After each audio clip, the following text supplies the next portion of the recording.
అటు జాతరకు వచ్చే ఆర్టీసీ బస్సులు ప్రైవేటు వాహనాల పార్కింగ్ కోసం పోలీసులు వేర్వేరు దారులతో రూట్ మ్యాప్ సిద్ధం చేశారు. ఆర్టీసీ బస్సులు తాడ్వాయి మీదుగా, ప్రైవేటు వాహనాలు పసరా మీదుగా జాతరకు రావాలని పోలీసులు సూచిస్తున్నారు. ప్రైవేటు వాహనాల పార్కింగ్ కోసం పసరా నుంచి మేడారం వరకు 40 ప్రాంతాలలో పార్కింగ్ స్థలాలను సిద్ధం చేశారు. అన్నిటిలో కలిపి సుమారు 10 లక్షల వాహనాలు నిలిపేలా సౌకర్యాలు కల్పించినట్టుగా అధికారులు వెల్లడించారు. దీనికి సంబంధించిన పూర్తి వివరాలు మా ప్రతినిధి రంగనాథ్ లైవ్ లో అందిస్తారు మేడారం నుంచి. రంగనాథ్, నేటి నుంచి జాతర మొదలు కాబోతుంది, అక్కడ ఏ రకమైనటువంటి పరిస్థితి ఉంది? Good morning Sai. ఇవాటి నుంచి మేడారం మహాజాతర ప్రారంభం కాబోతుంది. జాతరలో వనం నుంచి జనంలోకి గిరిదేవతలు ఆగమించబోతున్నారు. ప్రధానంగా ఇవాల్టి ఘట్టంతో మహాజాతరకు శ్రీకారం చుట్టినట్లు అవుతుంది. గత బుధవారం మండమెలియ పండుగతో జాతర పనులకు శ్రీకారం చుట్టిన ఆదివాసీలు ఇవాళ సారలమ్మను గద్దెపైకి చేర్చడంతో జాతర ప్రాంగణంలో సారలమ్మను తీసుకురావడంతో మొత్తం జాతరకు శ్రీకారం చుట్టినట్లు అవుతుంది. నిన్న పగిడిద్దరాజు కొత్తగూడ మండలం పూలుగొండ్ల నుంచి ప్రారంభమయ్యారు. కాలినడకన ఇవాళ సాయంత్రానికి మేడారం చేరుకుంటారు. మేడారం గద్దెల ప్రాంగణానికి చేరుకుంటారు. మరోవైపు కొండాయి నుంచి గోవిందరాజులు సాయంత్రం గద్దెల ప్రాంగణానికి చేరుకోబోతున్నారు. మొత్తం 3 దేవతలు, అటు కొండాయి నుంచి గోవిందరాజులు, ఇటు పూనుగొండ్ల నుంచి పగిడిద్దరాజు, మేడారం కన్నెపల్లి నుంచి సారలమ్మను ఇక్కడికి తీసుకొచ్చి సాయంత్రం 8 గంటల సమయంలో గద్దెలపై ప్రతిష్ఠించబోతున్నారు. ఎప్పటికే జంపన్నను ఆల్రెడీ జంపన్న వాగు వద్ద ప్రతిష్ఠించారు. ప్రధానంగా మేడారం జాతర ఘట్టానికి వాటి నుంచి శ్రీకారం చుట్టినట్లు అవుతుంది. సారలమ్మ గద్దెపైకి చేరడంతో మేడారం జాతర ప్రారంభమవుతుంది. లక్షలాది మంది భక్తులు ఎదురు చూసే తరుణం ఆసన్నం కాబోతుంది. ప్రధానంగా కన్నెపల్లిలో ఇప్పటికే జాతరకు సంబంధించిన పూజా కార్యక్రమాలన్నీ కూడా ప్రారంభమయ్యాయి. గత వారం రోజులుగా ఆ సారలమ్మ గద్దెకు సంబంధించి సారలమ్మను తీసుకురొచ్చే పూజారి కాకసారయ్య ఇప్పుడు ఆల్రెడీ పూజా కార్యక్రమంలో నిమగ్నమైనారు. గత వారం నుంచి పూర్తి స్థాయి ఉపవాసం ఉంటూ సారలమ్మను తీసుకురావడానికి కావాల్సిన చర్యలను తీసుకుంటారు. ఇవాళ తెల్లవారుజాము నుంచి సారలమ్మ ఆడబిడ్డలంతా కూడా రహస్యంగా పూజలు నిర్వహిస్తున్నట్టుగా కూడా మనకు సమాచారం ఉంది. ఆల్రెడీ సారలమ్మ గద్దె ప్రాంగణంతో పాటు మొత్తం మేడారం గద్దెల ప్రాంగణం అంతా కూడా మొత్తం అలంకరించిన పరిస్థితి మనకు స్పష్టంగా కనిపిస్తుంది. ఎక్కడికక్కడ పూల దండలతో అలంకరించారు. ప్రధానంగా ఇవాటి నుంచి జాతర ప్రారంభం కాబోతున్న నేపథ్యంలో మొత్తం అధికార యంత్రాంగం అంతా కూడా అలర్ట్ అయిన పరిస్థితి. విఐపీలు పెద్ద ఎత్తున తాకిడి ఉన్న నేపథ్యంలో ట్రాఫిక్ కు సంబంధించినంత వరకు కూడా పూర్తి స్థాయిలో పోలీసులు పర్యవేక్షిస్తున్న పరిస్థితి కనిపిస్తుంది. ఒకవైపు మంత్రి సీతక్క మేడారంలోనే ఉంటూ ఎప్పటికప్పుడు అధికారులతో సమీక్ష జరుపుతూ పరిస్థితిని సమీక్షిస్తున్నారు. ప్రధానంగా ఒకవైపు ట్రాఫిక్ జామ్, మరోవైపు క్రౌడ్ కంట్రోల్, ఇంకోవైపు క్రైమ్ కంట్రోల్, ఈ 3 ఛాలెంజింగ్ టాస్క్ గా చెప్పాలి మొత్తం మేడారం జాతరలో. సో ఒకవైపు క్రౌడ్ కంట్రోల్ కి సంబంధించినంత వరకు 14,000 మంది పోలీస్ బందోబస్తు ఏర్పాటు చేస్తున్న పరిస్థితి. గద్దెల ప్రాంగణం వద్ద ఇప్పటికే దొంగతనాలు ఎక్కువగా జరుగుతున్నాయి, దొంగలు ఎక్కువగా ఉంటున్నారు అన్న సమాచారం నేపథ్యంలో ఇక్కడ కూడా పోలీస్ బందోబస్తు ఏర్పాటు చేశారు. ఎక్కడ ఎలాంటి అవాంఛనీయ సంఘటన జరగకుండా పూర్తి స్థాయిలో ఏర్పాటు చేస్తున్న పరిస్థితి. ఇక్కడి నుంచి 3 కిలోమీటర్ల దూరంలో మేడారం గద్దెల నుంచి 3 కిలోమీటర్ల దూరంలో ఉన్న కన్నెపల్లి నుంచి సాయంత్రం 4 గంటలకి సారలమ్మకు సంబంధించిన జులూస్ ప్రారంభమవుతుంది. సారలమ్మ పూజారి కాకసారయ్య ఈ కార్యక్రమాన్ని ప్రారంభిస్తారు. సో కాకసారయ్య సారలమ్మ కుంకుమ భరణి తీసుకొని జంపన్న వాగు మీదుగా మేడారం గద్దెల ప్రాంగణానికి చేరుకుంటారు. మొదలు తల్లి సమ్మక్క దేవాలయాన్ని, మేడారంలో ఉన్న తల్లి సమ్మక్క దేవాలయానికి చేరుకుంటారు. అక్కడ సమ్మక్కను దర్శించుకున్న తర్వాత గద్దెల ప్రాంగణానికి చేరుకుంటారు. ఇదంతా కూడా ఈ మొత్తం ఎపిసోడ్ అంతా కూడా అంటే ఈ ప్రహసనం అంతా కూడా సుమారుగా 5 నుంచి 6 గంటల పాటు పడుతుంది. అయితే భక్తులు ఎక్కువగా ఉన్న నేపథ్యంలో, భక్తుల రద్దీ నేపథ్యంలో ఆల్రెడీ ఇప్పటికే ఆదివాసీ పూజారులు కొడుతున్నారు.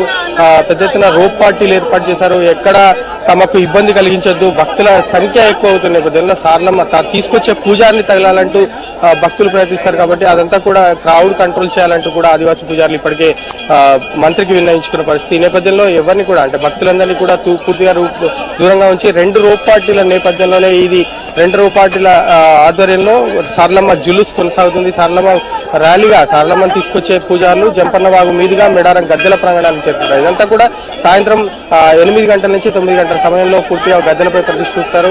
ఆ తర్వాత మేడారం జాతర ప్రారంభమైనట్టుగా అనౌన్స్ చేస్తారు. అప్పటి నుంచి రేపు సమ్మక్కను గద్దె మీదకి చేరుస్తారు. ఎల్లుండి అంటే శుక్రవారం రోజు మొక్కుబడుల పర్వం. ఆ రోజు సుమారుగా 70 నుంచి 80 లక్షల మంది భక్తులు వస్తారన్న అంచనా కూడా వేస్తున్నారు. ఇప్పటికే 50 లక్షల మంది భక్తులు ముందస్తుగా ఇక్కడ మొక్కులు చెల్లించుకున్న పరిస్థితి. సో భక్తులంతా కూడా ఇక్కడికి పెద్ద ఎత్తున వస్తున్న నేపథ్యంలో అధికారులు అన్ని రకాల ఏర్పాటు చేసిన పరిస్థితి.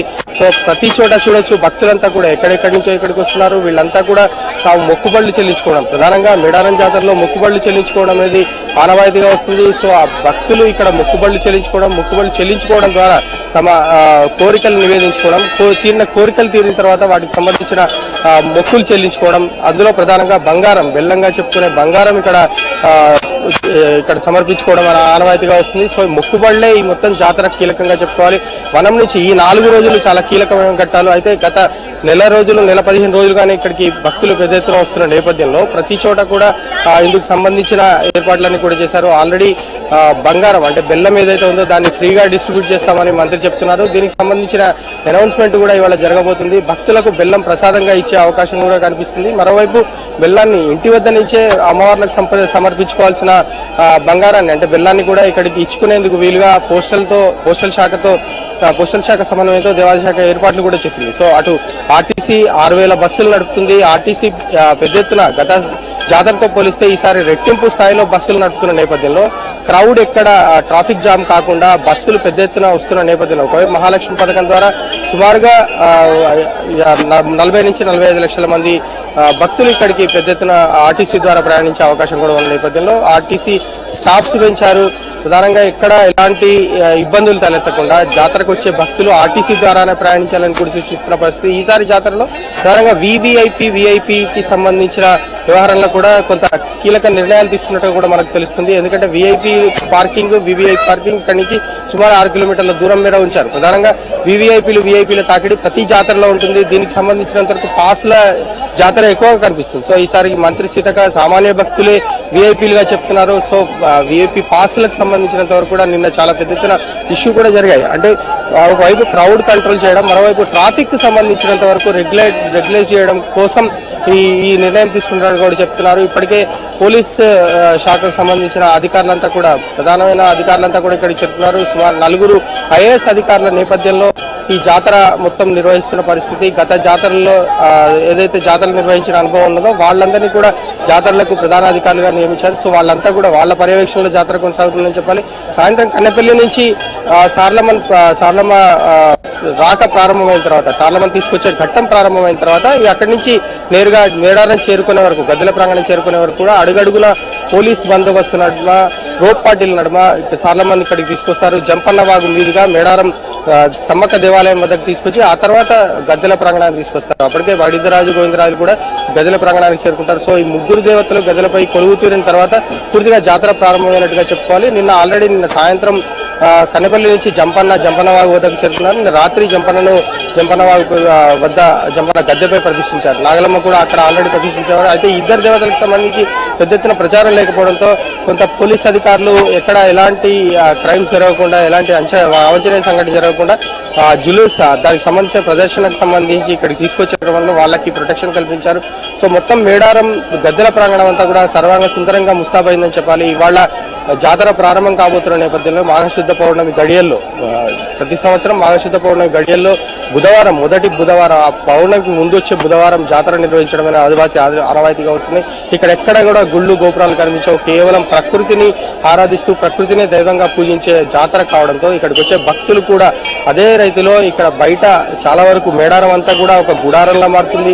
ఎటు చూసినా కూడా చిన్న కుగ్రామం వాళ్ళ ఒక విశ్వనగరంగా మారుతుందని చెప్పాలంటే మేడారం మనం డ్రోన్ విజువల్స్ లో చూస్తే యాక్చువల్గా మేడారం మొన్నటి వరకు ఉన్న మేడారం ఇవాళ మొత్తం కంప్లీట్ జనసంద్రం అవుతుందని చెప్పాలి. సో మేడారంకి వచ్చే భక్తులు ఈసారి 2 కోట్ల మంది భక్తులు వస్తారని అంచనా వేస్తున్న నేపథ్యంలో ప్రభుత్వం అందిస్తున్న సదుపాయాలు ఏ మేరకు ఫలిస్తాయి, యాక్చువల్గా తాగునీటి సౌకర్యం, మరుగుదొడ్ల సౌకర్యం, దీనికి సంబంధించినంత వరకు కూడా చాలా కీలకంగా చెప్పుకోవాలి.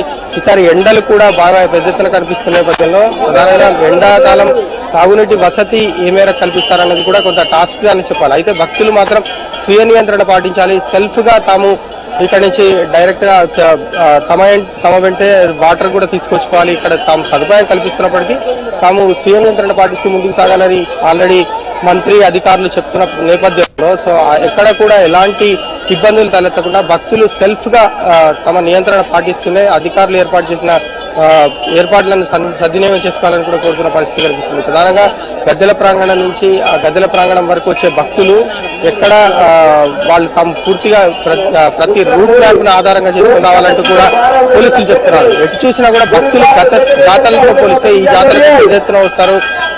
ఆర్టీసీ ద్వారా పెద్ద ఎత్తున వచ్చే అవకాశం కూడా ఉన్న నేపథ్యంలో ఆర్టీసీ స్టాప్స్ కూడా పెంచారు.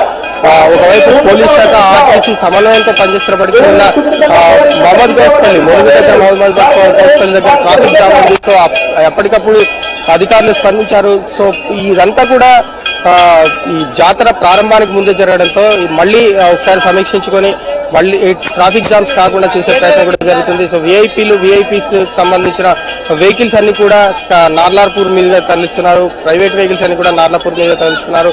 కేవలం ఆర్టీసీ బస్సులతో పాటు కొన్ని మీడియా వెహికల్స్ మాత్రమే డైరెక్ట్ గా తాడ్వాయి నుంచి తరలిస్తున్న పరిస్థితి. సో ఎక్కడ ఎలాంటి ఇబ్బంది తలెత్తకుండా జాతరను సక్రమంగా నిర్వహించే దిశగా అధికారులు ఏర్పాటు చేస్తున్న పరిస్థితి. సో సాయంత్రం 4 గంటలకి సార్లమ్మను గద్దెపైకి తీసుకొచ్చే ప్రక్రియ మొత్తం ప్రారంభమవుతుంది. కన్నెపల్లి వద్ద సార్లమ్మ గుళ్ళో పూజలు నిర్వహించిన అనంతరం అక్కడి నుంచి సార్లమ్మను గద్దె వద్దకు తీసుకొస్తారు. జంపనవాగు మీదుగా సార్లమ్మ పూజారి కాకసారయ్య తంతంతా కూడా నిర్వహిస్తారు. ఆ తర్వాత అక్కడికే పునుగొండ నుంచి వచ్చిన పగిడిద్దరాజు గద్దెల వద్దకు చేరుకుంటారు. సో ఇవాళ సార్లమ్మ పునుగొండ నుంచి వచ్చిన పగిడిద్దరాజు గోవిందరాజులు గద్దెపైకి చేరడంతో జాతర ప్రారంభమవుతుందని చెప్పాలి. ఆ తరుణం కోసం లక్షలాది కళ్ళు ఎదురు చూస్తున్న పరిస్థితి ఇక్కడ కనిపిస్తుంది. Sai right, thank you Ranga.